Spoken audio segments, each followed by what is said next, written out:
फर्ज था, क्योंकि हम यूनियन इसलिए बनाते हैं, हमारा अधिकार है, हमको हक है कि हम अपना यूनियन बनाएंगे और यूनियन के माध्यम से अपने जीवन यापन या हमारे जो प्रोत्साहन राशि है या हमारा मानदेय है या स्थायीकरण है, जिन मुद्दों को लेकर के हम अपना AITC के बैनर के तले जो बिहार राज्य आंगनबाड़ी कर्मचारी यूनियन का गठन किए हैं, इस प्लेटफॉर्म पर हम आकर के अपनी बात सरकार के नजदीक रखेंगे। चाहे वो ऑल इंडिया स्तर पर ऑल इंडिया आंगनबाड़ी फेडरेशन बना हुआ है, वो अपने पूरे देश भर के आंगनबाड़ी अपना मुद्दा को राष्ट्रीय स्तर पर रखती है।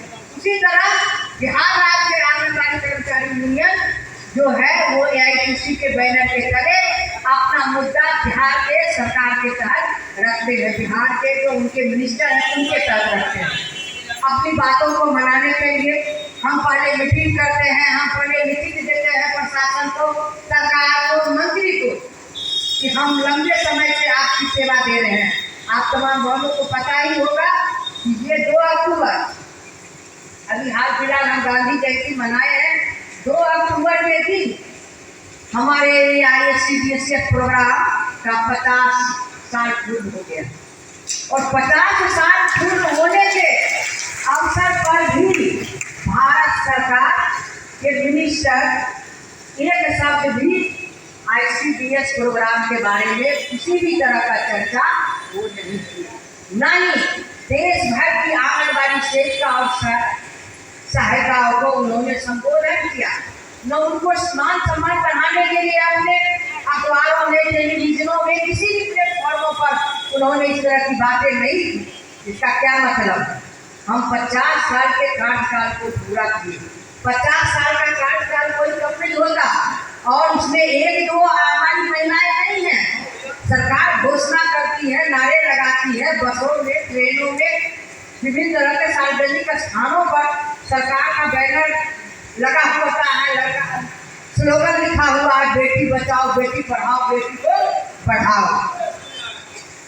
बेटी के बहुत तरह के स्कीम चलाने की बात करते हैं, महिलाओं के सशक्तिकरण की बात करते हैं, लेकिन जो बहनें हमारी राष्ट्रीय स्तर पर ये सेवा दे रही है, स्वास्थ्य का सेवा दे रही है, शिक्षा का सेवा दे रही है, गर्भवती माँ और जच्चा और बच्चा के जीवन दशा को सुधारने के लिए पूरे राष्ट्रीय स्तर पर, सामान्य स्तर पर काम कर रही है, उन महिलाओं के तरफ हमारे इस देश के प्रधानमंत्री का ध्यान नहीं है। उनके बारे में, उनके विचार कभी भी, मन की बात जो हमेशा करते हैं उनमें भी नहीं आता है। ऐसी स्थिति में हम तमाम बहनों को और अधिक सम्मेलन के अवसर पर विचार करने की जरूरत है कि जो आंगनबाड़ी सेविका और सहायिका इस देश के स्वास्थ्य, शिक्षा, गर्भवती माँ, बच्चे, बच्चा और बच्चा की सुरक्षा को लेकर के राष्ट्रीय स्तर के पैमाने पर सरकार का नाम रोशन कर रही है, उसके लिए सरकार के पास में एक शब्द नहीं है। तो हमें क्या करना चाहिए? केवल अपने मानदेय की ही बात करनी चाहिए, केवल अपनी जो हमारी आंगनबाड़ी सेविका अपने लिए सोचेगी, या हमको निश्चित रूप से अपने साथ साथ इस देश में जो करोड़ों लोग गरीबी रेखा से नीचे आज भी जीवन बसर कर रहे हैं, जिनके पास में घर नहीं है, जिनको रहने की जमीन नहीं है, हमारे बच्चे ऐसे हैं जो भूख से बिलख करके मर जा रहे हैं, बहुत से ऐसे बच्चे हैं जिनको विद्यालय जाने तक उनके पास में पैसा नहीं है, न किताब और कॉपी खरीदने की बात। हम उन तमाम भारत में रहने वाले, बिहार में रहने वाले तमाम लोगों के दर्द दुख के साथ सीधा जुड़े हुए हैं। आंगनबाड़ी हमारी बहनें सभी उन पीड़ित लोगों के साथ में जुड़ी हुई है जिसको सरकार ने गरीबी रेखा से नीचे दायरा में रखा। आप गरीबी रेखा से ऊपर वाले लोगों के भविष्य के बारे में आप नहीं सोच रहे हैं। गरीबी रेखा से नीचे बसर करने वाले तमाम लोगों के जीवन के भविष्य के बारे में आप सोच रही हैं और उनके ही निगरानी और उनके ही देख रेख के बारे में आपको जिम्मेवारी दिया गया है। तो हम तो अपना जिम्मेवारी के लिए सरकार से लड़े, साथ साथ सरकार उन गरीब मजदूर महिलाओं, बेसहारा, भूमिहीन, भवनहीन लोगों के लिए भी कुछ विचार करें। इसके लिए भी हम तमाम, क्योंकि हम सजग व्यक्ति प्राणी हैं, हम घर से निकले हुए महिला हैं, हम ऑफिस जाते हैं, हम ब्लॉक जाते हैं, हम थाना जाते हैं, हम डीपीओ कार्यालय जाते हैं, हम जिलाधिकारी से मिलते हैं, हमें हर तरह का नॉलेज हो गया। हम उनको कैसे ज़्यादा से ज़्यादा मदद पहुँचा सके। और मैं आप तमाम बहनों को आज इस सम्मेलन के अवसर पर कहने के लिए आई हूँ कि संगठन हमारे लिए काफ़ी महत्वपूर्ण चीज़ है। चाहे वो परियोजना का संगठन हो, चाहे वो जिला का संगठन हो, संगठन में नॉर्म और फॉर्म होना चाहिए। हम अपनी मॉनिटरिंग करें संगठन का कि जिला स्तरीय हम समय पर हम बैठक लेते हैं कि नहीं, हम अपनी मेंबरशिप करते हैं कि नहीं करते हैं। हमको जैसे कि आपके जनरल सेक्रेटरी से पता चलता है, भोजपुर का क्या हाल है मुझे पता नहीं, लेकिन कुछ परियोजना, कुछ जिला के बारे में मुझे जानकारी मिलता है कि 2-2 साल 4-4 साल परियोजना और जिला का वो मेंबरशिप नहीं कर पाते। आप बताइए, आप जो संगठन चला रहे हैं, उस संगठन में अगर मेंबरशिप नहीं होगा तो आपको पता होगा कि यहाँ से लेकर भारत सरकार तक आपके जो मेंबरशिप रहते हैं, जिससे हम दावा करते हैं, जिससे हम सरकार के सामने में लड़ते हैं, वहाँ हम ये बताते हैं कि हमारे पास में आंगनबाड़ी का इतना मेंबरशिप है। वो किस आधार पर करते हैं? आप जो मेंबरशिप देती है उसी के आधार पर हम भारत सरकार को भी जमा करते हैं और वहाँ पर हम दावा करते हैं। हमारे पास रसीद रहता है, हमारे पास डॉक्यूमेंट रहता है, जिस आधार पर हम भारत सरकार को कहते हैं कि हमारी को ट्राइब संगठन है। अगर हम इस तरह से नहीं करेंगे तो हम अपने संगठन को मजबूती प्रदान नहीं कर सकते। इसीलिए बहनों, आज के सम्मेलन में हम आप बहनों को कहने के लिए आए हैं कि संगठन अगर मजबूत रहेगा, अभी आप देखें किसके बल पर जीते 18,000 लमसम कुछ सेविका और को बिहार सरकार ने चयन रद्द कर दिया।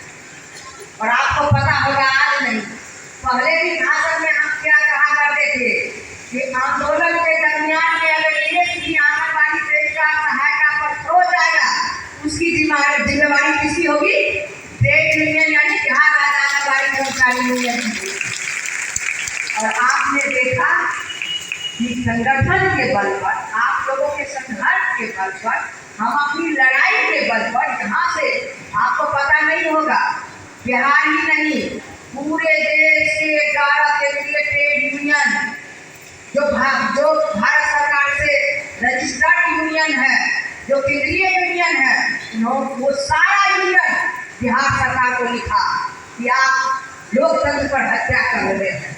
हमारी आंगनबाड़ी सेविका सहायता जो शांति प्रिय ढंग से अपनी मांगों को रख रही है, उस आंगनबाड़ी सेविका और सहायता जो लड़ाई के मैदान में है, उस पर आप चयन रद्द कर रहे हैं, गलत कर रहे हैं नीतीश जी।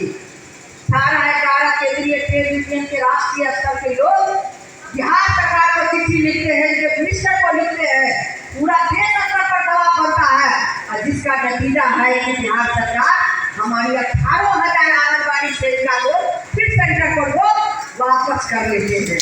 ये है हमारे संगठन का ताकत, आपकी यूनिटी का ताकत, आपकी लड़ाई का ताकत। और आप घर में बैठे रहिएगा।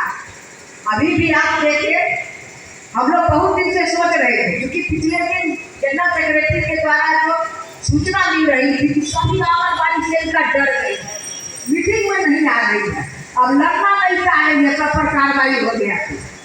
हम बोले एक बार छोड़ दीजिए, देखिए बहुत आंगनबाड़ी सेविका कर दिए, गलों लड़ाई में आंदोलन में जय मिला क्या आपको? क्या मिला? जैसे करते हैं पटना बैठक में क्या मिलता है? कोई आंगनबाड़ी सेविका जो जाती भी है मीटिंग में, जो लड़ाई भी करती है, उसको भी कुछ नीचे दिखाने की कोशिश करती है। तो इस बार हम इनको बोले छोड़ दीजिए, इस बार नहीं लड़िए, देखिए बिहार सरकार बिना लड़े कुछ देते हैं कि नहीं देते हैं। आप लोगों ने देखा बिहार में सबका दुगना हो गया ना, सबका दुगना, सबका कौन मित्र किसका दीदी किसका सबका दुगना हो गया। आंगनबाड़ी के बारे में एक बार भी कोई बात नहीं हुआ। बात कब हुआ? जब फिर हम लोगों ने प्रोग्राम बनाया अपने बिहार में लड़ाई लड़ने का, और जब लड़ाई हुई तब कितना मिला है? 2000 सेविका को और 500 रुपया सहायिका को। सहायिका लोग भी थोड़ा नाराज हो गई, दीदी हम लोग को 500 बढ़ा, देखिए सेविका को 2000 बढ़ गया। तो बोले पिछला दिन का याद कीजिए, आपको ज़्यादा दुगुना बढ़ गया था और सेविका को कम बढ़ा। इस बार आपको कम हुआ, सेविका को ज़्यादा हो गया। मिला जुला के दोनों आंदोलन में सब बराबर हो गए, इसलिए चिंता करने की कोई बात नहीं है। उसके बावजूद भी बहनों, आज़ाद भारत में आज भी हम इस बात के लिए मर्माहत है कि जो सरकार केवल वादा करती है महिलाओं के सशक्तिकरण के लिए, और पूरे 100% हमारी महिला इसमें वर्कर के रूप में काम कर रही है, उसको न स्थायीकरण करने की बात, न 4th ग्रेड न 3rd ग्रेड कर्मचारी का दर्जा देने की बात सरकार कर रही है, न ही भारत सरकार और बिहार सरकार के तरफ से जो न्यूनतम मजदूरी तय है हमारे देश के अंतर्गत, वो भी हमारी आंगनबाड़ी सेविका और सहायिका को नहीं मिल पा रहा है। इसकी लड़ाई हम जारी रखे हुए हैं। आप बहनों को आज के सम्मेलन में बहुत क्रांतिकारी अभिवादन करते हैं कि आप अपनी लड़ाई को मजबूती से लड़िए, अपने संगठन को जमीनी स्तर पर मजबूती प्रदान कीजिए। दिल्ली स्तर पर हम जरूर जीतेंगे, राज्य स्तर पर भी हम जीतेंगे और कर्मचारी का दर्जा लेंगे। अंत में तो हम आप तमाम बहनों को ये कहना चाहते हैं कि अभी जल्द ही बिहार विधानसभा चुनाव का बिगुल फूटने वाला है। अब हम विधानसभा चुनाव की दिशा में आगे बढ़ने वाले हैं। अब हमको विचार ही करना पड़ेगा। हमारे देश को जो लोकतंत्र को खत्म करना चाहता है, हमारे संविधान को जो खत्म करना चाहता है, हमारे जो गंगा जमुनी संस्कृति को है उसको समाप्त करना चाहता है, हमारी जो सभ्यता है उसको समाप्त करना चाहता है, या हम उसका साथ देंगे, या जो हमारे देश में शांति कायम करना चाहता है, भाईचारा कायम करना चाहता है, आजाद भारत में जो शहीद हुए उनके मान सम्मान को बढ़ाना चाहता है, उसका हम साथ देंगे।